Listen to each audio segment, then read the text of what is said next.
I've had loads of people recently ask what's going on with Esther. There is one quite big error I made.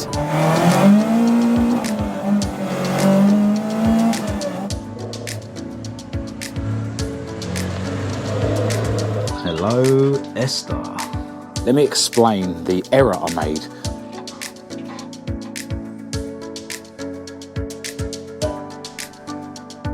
Well, this thing is absolutely filthy under here. Hopefully it won't fall on my head.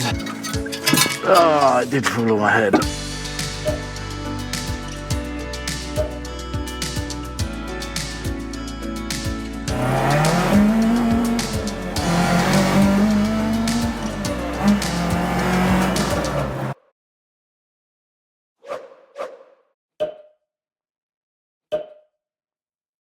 Hello and welcome to this video. I'm Marcus Hayes, and today you join me from my junk Mk1 Escort Maud, or that I like to call Maud. I've had loads of people recently get in touch to ask what's going on with Esther, my ST170 powered Mk1 Escort. Some of you asking if I've sold her, some of you actually asking what the price would be if I was going to sell her. And that might be because I sort of hinted in a recent video that all the cars could be for sale, but I thought I made it quite clear then that what I meant was they're not actually for sale, but everything is for sale for the right price. But I had no one actually get in touch with me with offers, so yeah, none of the cars have been sold.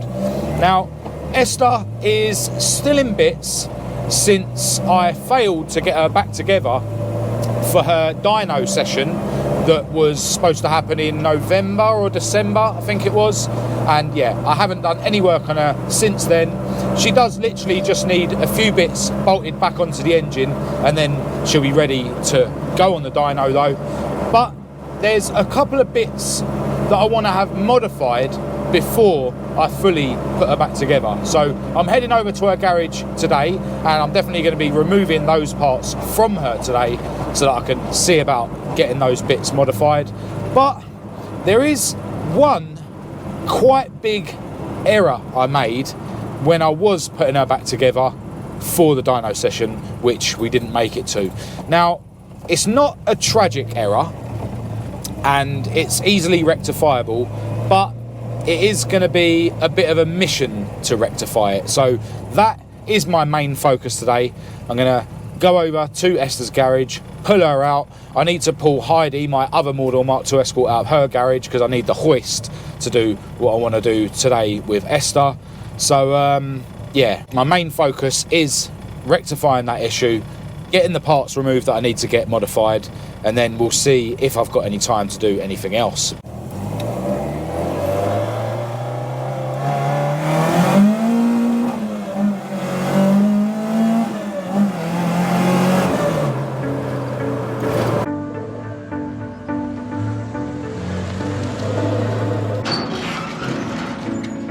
Hello, Esther.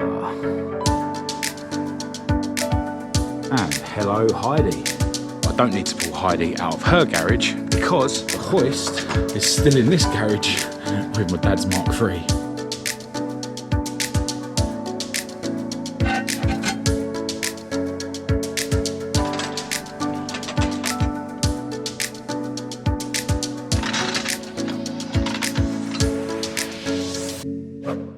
Alright, so as you would have just seen, I've got Esther out of her garage, got the hoist hooked up and taking the weight of the engine, and I've also got the jack underneath the gearbox. Fortunately, there was still loads of work left to do to put the car back together, so I haven't really had to remove anything, although I did have to fit these engine eyes which were fitted to Maud.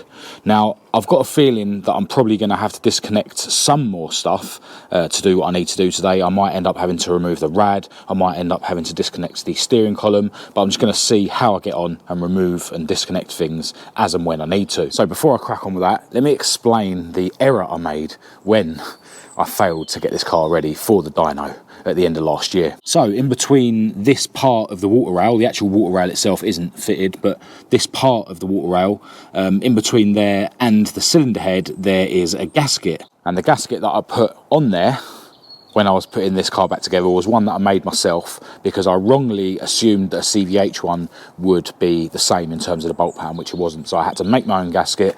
And when I was editing the video where I failed to get this car ready for the dyno, I realised that I forgot to put the hole in the gasket to allow the water to flow through. And yeah, I didn't end up mentioning that on the channel at the time.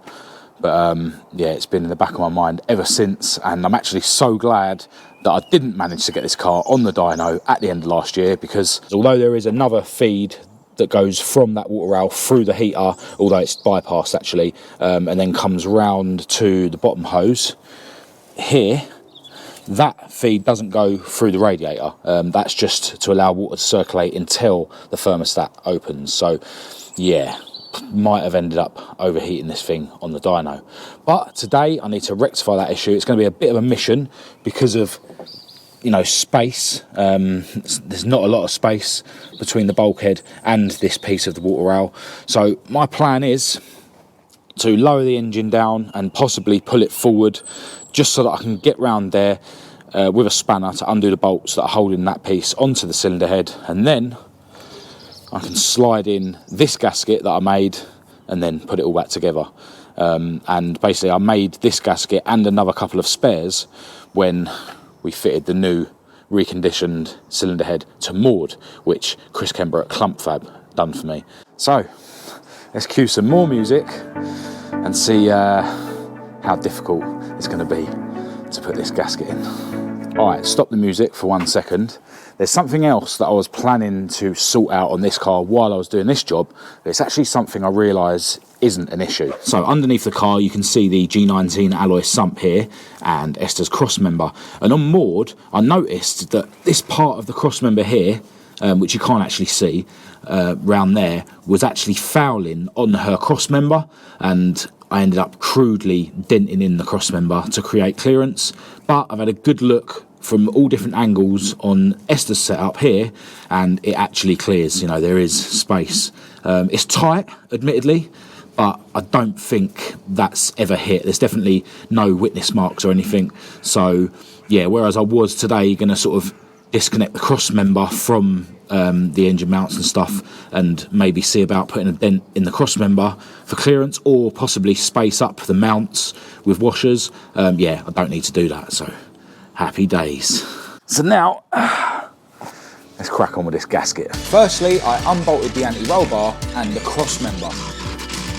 I then lowered the engine down to see how much clearance I had at this stage.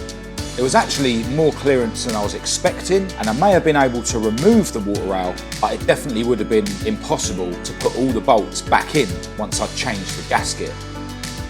So I decided to remove the bolts that hold the gearbox bracket into the lowering blocks, which are attached to the floor. And then I lowered the gearbox down slightly before trying to pull the engine and gearbox forward away from the bulkhead. It was clear that the steering column being attached to the steering rack was preventing everything from moving forward, so I removed the nut and bolt from the steering knuckle and then used a soft hammer to pull the steering column out of the knuckle slightly without removing the actual steering column. This then meant that the engine and gearbox were able to be pulled forward slightly, which meant I was able to get on the bottom bolt for the water rail. Then I set about removing the top two bolts, quarter of a turn at a time, and eventually I was able to remove the water rail and my useless gasket. With the new gasket slid in and held in place with the top two bolts, I carefully slid the water rail back into place and set about doing the bolts back up. I managed to get all three bolts started with my fingers, and I was able to see that the gasket was still in the right place. So then I set about, slowly but surely, tightening up all three of the bolts gradually. With the water rail piece fully refitted, it was time to lift the engine and the gearbox back into their positions, and then I screwed in the bolts for the engine and gearbox mounts just by hand at first, and then once I was happy that the engine and gearbox were lined up correctly, I'd done all the bolts up tight. Then, after a few taps to get the steering column fully back into the steering knuckle, I tightened that back up and then refitted the anti-roll bar.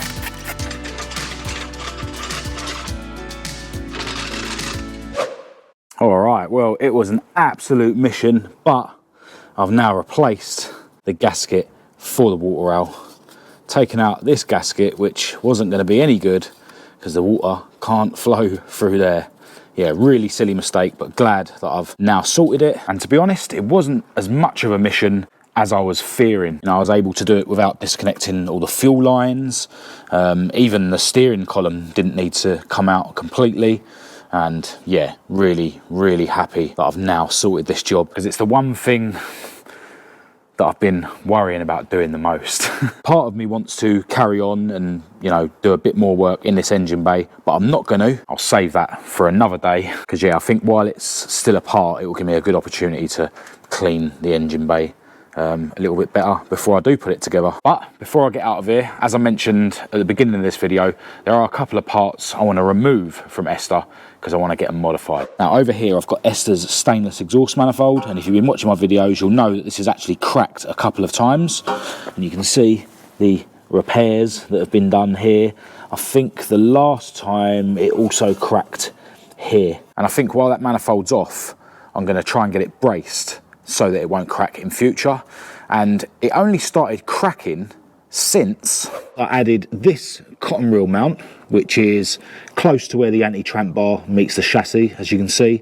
And you know, this bracket was actually on the exhaust when I bought it, but I didn't straight away end up drilling a hole in the floor to add this cotton reel. And since I did add this, that's when the manifold started cracking. And the reason I'd ended up utilising that other mount is because without it, this back box kept hanging down this way, and that's because there's no bracket on this side of the back box. There's only a bracket on the other side, which you can just about see there, and I've got it hanging on this sort of leather strap thing, which is bolted to the chassis. So what I'm thinking is I may as well remove this back box and just get someone to add a bracket to this side of it, and if it means I have to drill a hole in a boot floor to have a cotton reel, then so be it. But I might actually be able to work out something else. What I'm also thinking is maybe I should put a flexi in the exhaust at the front. So yeah, I may as well just remove the whole exhaust system, get all those things done before I put this thing back together. So yeah, let's get this exhaust system, well, the remainder of this exhaust system removed.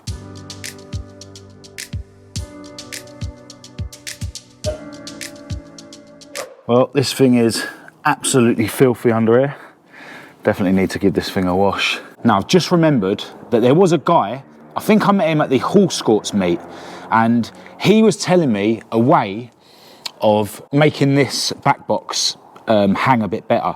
I think it was him or his mate had the exact same exhaust, and he was explaining to me about how to, you know, connect it up so that whatever bracket you put on this side is attached to that side. And I'm pretty sure it's not just a case of, you know, extending that bracket to here, because then it's still only hanging on the left hand side, so it's still going to droop. So if that's you, please do get back in touch with me and remind me of the method that you or your friend used, because yeah, that's going to save me having to drill a hole in the boot floor. Pretty sure we just put a bracket here, the same as it is the other side, and then, as I say, worst case scenario, I'd drill a hole in the boot floor, have a cotton reel, and then it'll be another excuse to get that carbon piece that goes inside the boot to hide the hole that I've made. Maybe I could use a riv nut and then have the bolt exactly the right length so it doesn't actually poke through into the boot, and then have the carbon piece in there to cover it,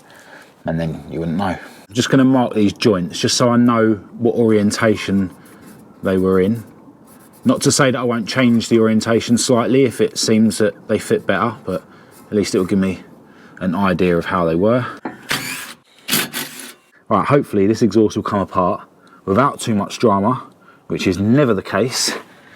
Ugh. At least it's not an old rusty mild steel one. Oh, that was easy. Hopefully it won't fall on my head. Oh, it did fall on my head. Ow. Now, one thing I really like about this system is the way that the manifold like sort of ends pointing downwards, and then this front centre section has this piece here before it goes under the floor, whereas the exhaust system on Maud the joint is actually here. Now, having it like this means you've got some adjustment in terms of the height of the exhaust system, you know, how close it is to the floor. So that's one good thing about it.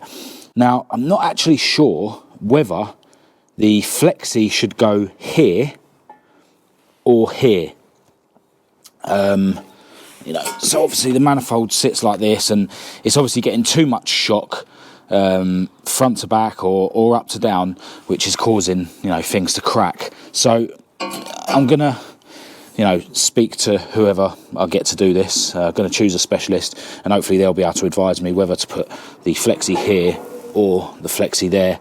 This rear centre section, if you like, doesn't need any modifications, although I may, while it's off, just bore this hole out a little bit, just to give me a little bit of adjustment if I do decide to use that cotton reel mount that's on there.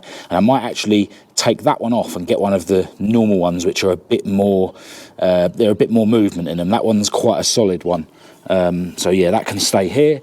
And then the back box, as I mentioned, I just want to get another bracket like this on this side.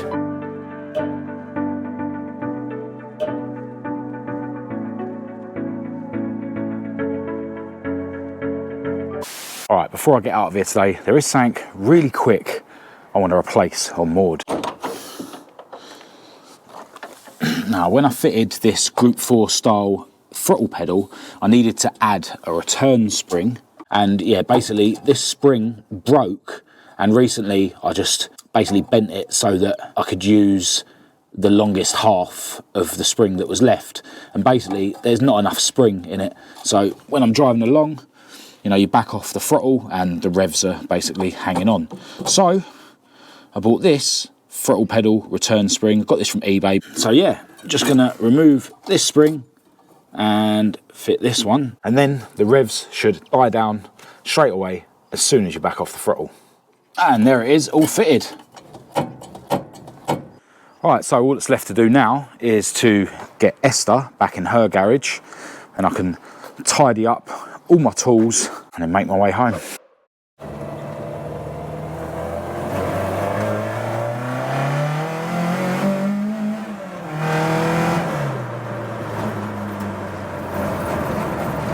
Ended up staying around the garage a little bit longer, just tidying up and stuff. I thought while I was there, I may as well. I was actually due to go and have some food at Kat's parents today, but yeah, the job on Esther took too long. So yeah, once I knew I weren't going there, I thought I may as well stay behind and tidy up a little bit. Really, really happy that I managed to pull my finger out today and get myself round to the garage.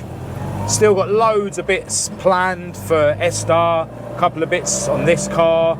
Still got to dive into Heidi. So yeah, plenty of stuff to do. And as we are now into British summertime, it is time for me to pull my finger out. I have enjoyed sort of having a break from my cars and getting out and about and filming other people's cars. I think moving forward, I'm gonna try and do both. You know, I'm gonna try and keep up the videos working on my cars and get out there and film other people's cars. I know that, you know, in terms of the views and, you know, in terms of the messages I get from people, most of you do really enjoy the videos where I'm working on my cars more, but I'm in a fortunate position where so many people all around the country, well, all around the world actually, I've been invited abroad to make videos. You know, there's people all around the world that want to meet me, they want me to film their cars and they want to get their cars on my channel, so I definitely want to keep up with that. If any of you guys out there want me to come around and make a video about your cars, just drop me an email. My email will be in the description. Now, the throttle return spring is working absolutely fine. I need to get used to it because there's a bit more tension on it now than there was before. So when I'm cruising, you know, it's going to take a while to get used to, but I think by the time I've got this journey out of the way, I'll be used to it again. But yeah, everything's cool. I think definitely within the next couple of days, I'm going to try and find someone who can do stainless TIG welding to do those bits on the exhaust, just so that they're ready. I think before I fit the exhaust back to Esther, or, you know, on the same day, I'm going to give the underneath a good wipe down with, you know, panel wipe. Maybe throw a bit of car polish on there just so that it's got a protective layer so that the dirt doesn't stick as much. And probably go round and touch up some bits on the chassis that have been chipped. I've got some bits where the wheels have been rubbing to touch up as well. So yeah, I'm actually buzzing, you know, to get back on the cars and stuff. Now that I've actually got round there today and got some stuff done.